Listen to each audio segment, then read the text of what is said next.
Assalamualaikum warahmatullahi wabarakatuh. Halo everyone. Sebelumnya, perkenalkan nama saya Elina Putri Permatasari dengan NPM 41224423110295. Saya mahasiswa dari Program Studi Manajemen S1 Fakultas Ekonomi dan Bisnis Universitas Medan Bekti. Sebelumnya, saya ingin mengucapkan terima kasih kepada yang terhormat Bapak Dr. Haji Deden Komartriatna, STSIP MMCHH, selaku Rektor Universitas Medan Bekti. Kepada yang terhormat juga Ibu Dr. Hajah Wina Roswina SEMM DPM, selaku Dekan Fakultas Ekonomi dan Bisnis Universitas Medan Bekti. Yang terhormat Ibu Maria Luciana SEMM, selaku Wakil Dekan Fakultas Ekonomi dan Bisnis Universitas Sunaya Mukti. Yang terhormat Bapak Dodi Tisna Amijaya SEMM, selaku Ketua Kaprodi Manajemen S1 Fakultas Ekonomi dan Bisnis Universitas Sunaya Mukti. Dan yang terhormat kepada Ibu Rini Astuti SPTMM, selaku dosen pembimbing. Di video ini, saya ingin sedikit memaparkan mengenai laporan magang saya, yang dimana saya melaksanakan magang di kantor Dinas Perhubungan Kota Bandung, khususnya di Bagian Umum dan Kepegawaian, dengan judul Pengelolaan Administrasi Surat dan Perlengkapan Kantor di Bagian Umum dan Kepegawaian Dinas Perhubungan Kota Bandung.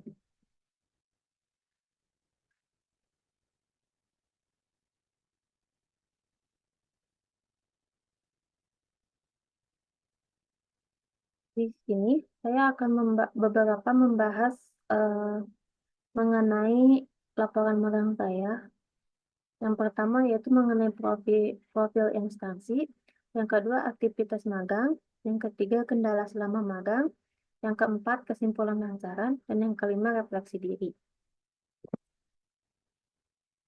Untuk pembahasan yang pertama yaitu mengenai profil instansi. Di sini saya menyantumkan sejarah Dinas Perhubungan Kota Bandung. Berdasarkan peraturan Daerah Kota Bandung Nomor 21 Tahun 1997, Dinas Perhubungan Kota Bandung dibentuk berdasarkan Peraturan Daerah Kota Bandung yaitu Nomor 5 Tahun 2001 tentang pembentukan dan susunan organisasi dinas daerah di lingkungan pemerintah Kota Bandung. Sebelum menjadi Dinas Perhubungan Kota Bandung, terdapat beberapa nomenklatur Dinas Perhubungan, yaitu eh, ada yaitu Dinas Lalu Lintas dan Angkutan Jalan Provinsi Daerah tingkat 1 Jawa Barat dan Cabang Kota Madia Daerah tingkat 2 Bandung sampai dengan tahun 1997.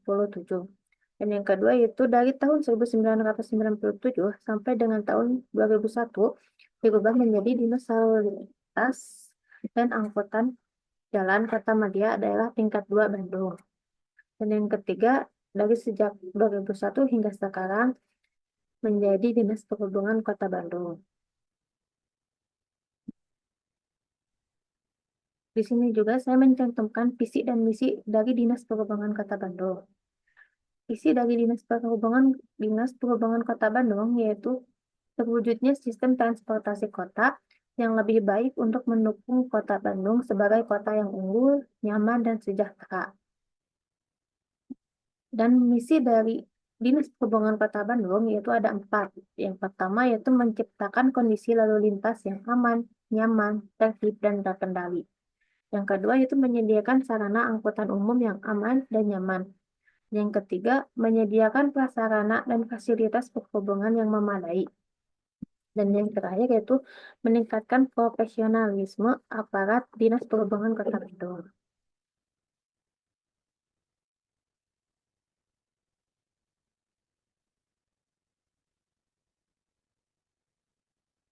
Pembahasan yang kedua yaitu mengenai aktivitas magang. Selama kurang lebih 3 bulan, saya magang di kantor Dinas Perhubungan Kota Bandung, khususnya di bagian umum dan kepegawaian. Saya telah melaksanakan berbagai tugas yang diberikan. Saya juga memperoleh banyak pengalaman yang berharga, terutama di bagian tersebut.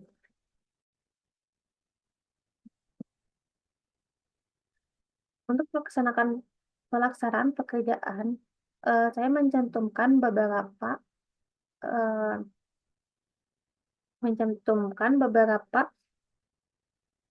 tugas yang sering saya kerjakan. Yang pertama yaitu ada mengelola surat masuk dan surat keluar di website Pesona dan Pesona Bandung.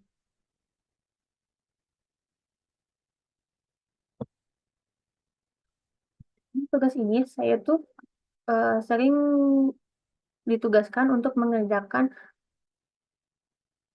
menginput surat masuk dan surat keluar yang ada di website Pesona Bandung tersebut. Tetapi yang sering saya kerjakan yaitu saya sering mengerjakan surat masuknya saja.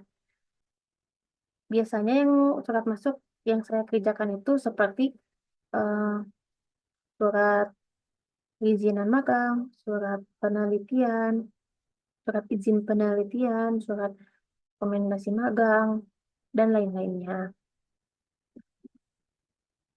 Website Pesona Bandung ini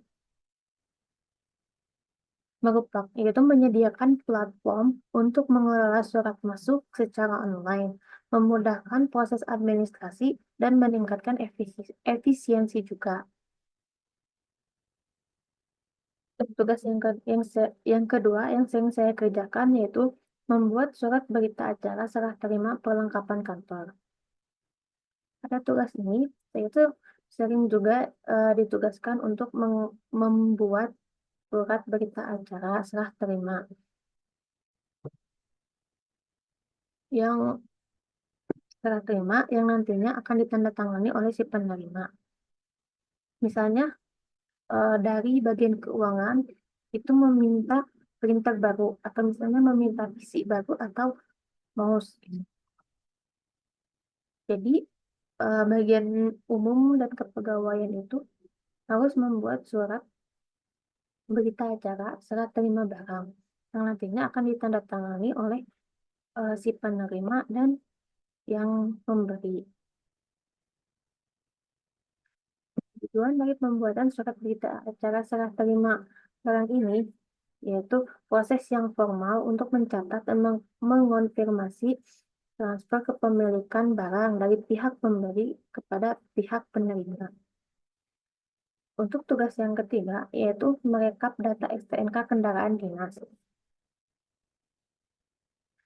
Saya sering juga membantu merekap data STNK kendaraan dinas, mau itu yang sudah dibayar pajaknya ataupun belum.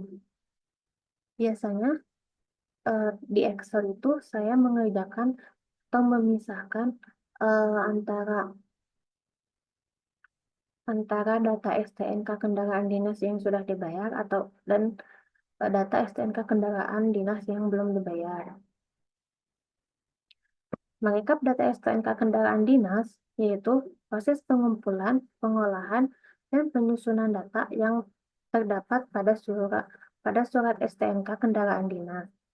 Untuk tugas yang keempat, saya itu sering membantu juga merekap SPJ yang belum lengkap.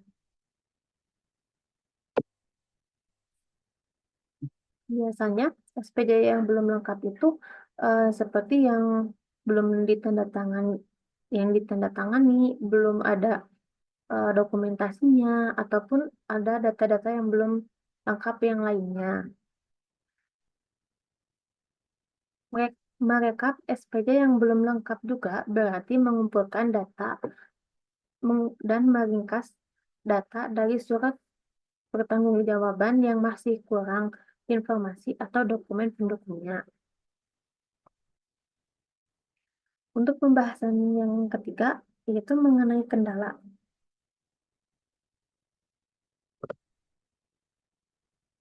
Kendala yang saya hadapi selama magang, itu ada kendala yang mungkin menurut saya itu kendalanya orang-orang juga mungkin orang lain juga mengalaminya. Yaitu yang pertama yaitu sulit beradaptasi dengan lingkungan kerja. Beradaptasi dengan Lingkungan kerja yang baru itu memerlukan waktu untuk membangun rasa percaya diri dan rasa kenyamanan dan beradaptasi eh, dengan budaya kerja, eh, komunikasi antar pegawai, serta memahami alur kerja itu em, memerlukan proses yang tidak instan juga.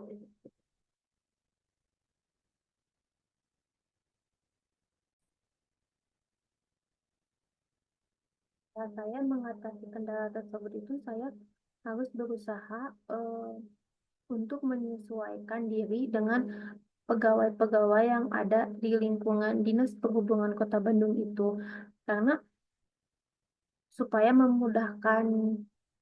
juga memudahkan saya juga eh, untuk menjalankan aktivitas magang. Terus untuk kendala yang kedua itu yaitu kurangnya SOP atau Standard Operating Procedure. Dalam kendala ini, menurut saya itu SOP-nya tuh kurang banget. Karena saya saja hanya akan bekerja ketika ada yang membutuhkan saya atau hanya saya berinisiatif eh, menawarkan diri apakah ada yang bisa dibantu atau tidak karena tidak ada kejelasan mengenai pekerjaan yang harus dilakukan oleh peserta magang dan solusi dari saya untuk Dinas Perhubungan Kota Bandung ini sebaiknya sebelum menerima mahasiswa magang, peserta magang, itu harus disusun dulu SOP apa yang nantinya akan dikasih untuk peserta magang. Karena itu dapat eh, mempermudah peserta magang dalam melaksanakan kegiatan magang.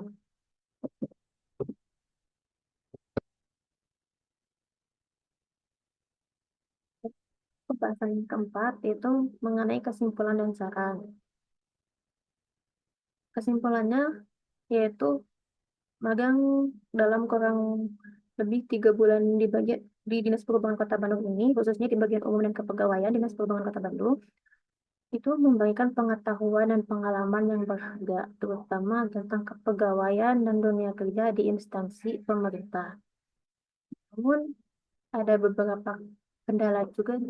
Yang pertama itu keterbatasan pekerjaan yang diberikan sehingga mahasiswa magang harus proaktif mencari tugas dan kesulitan menggunakan printer model baru.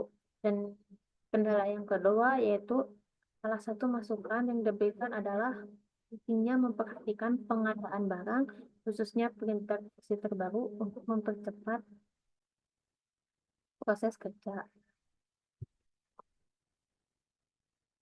Untuk sarannya bagi mahasiswa yang akan melaksanakan magang, yang pertama, persiapkan dulu segala keperluan keperluan magang dari jauh-jauh hari, termasuk mencari dan memastikan tempat pelaksanaan serta kelengkapan magang. Dan yang kedua yaitu bersosialisasilah dengan baik di tempat magang, harus menjaga etika dan mematuhi tata tertib perusahaan agar nama baik alma mater terjaga. Dan untuk universitas meningkatkan hubungan kerjasama. Yang pertama yaitu meningkatkan hubungan kerjasama baik dengan pihak internal perusahaan maupun eksternal. Yang keduanya, meningkatkan kualitas sistem dan menggunakan SOP yang jelas agar semua kegiatan perusahaan berjalan efisien dan efektif. Dan untuk instansi, eh, dan saran untuk instansi, yang pertama yaitu menempatkan mahasiswa magang pada bidang yang sesuai dengan bidang studi yang diambil. Yang keduanya yaitu memberikan pengarahan dan pelatihan yang lebih jelas kepada mahasiswa magang agar mahasiswa magang bisa melaksanakan tugas yang baik.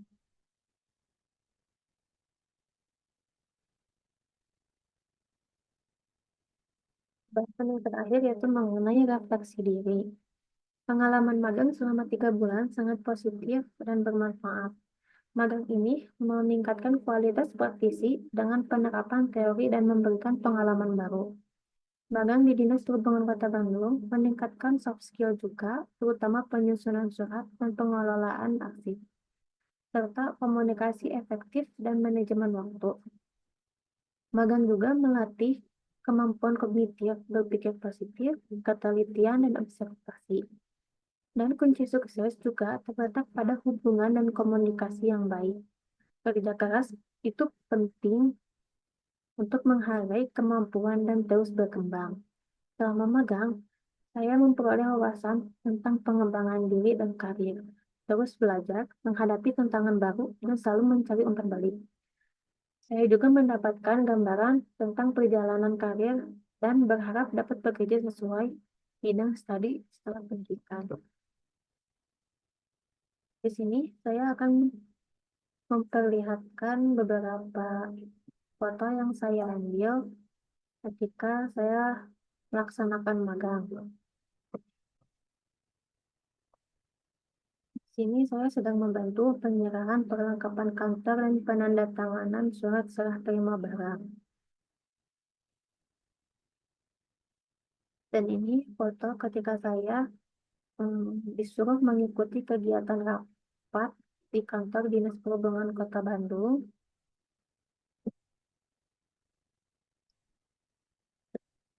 Gambar ketika saya ikut membayar dan mencairkan STN, STNK kendaraan dinas yang proses 1 tahun dan 5 tahun. Dan ini saya ada video yang ketika tiap kali Senin kita melaksanakan apel pagi.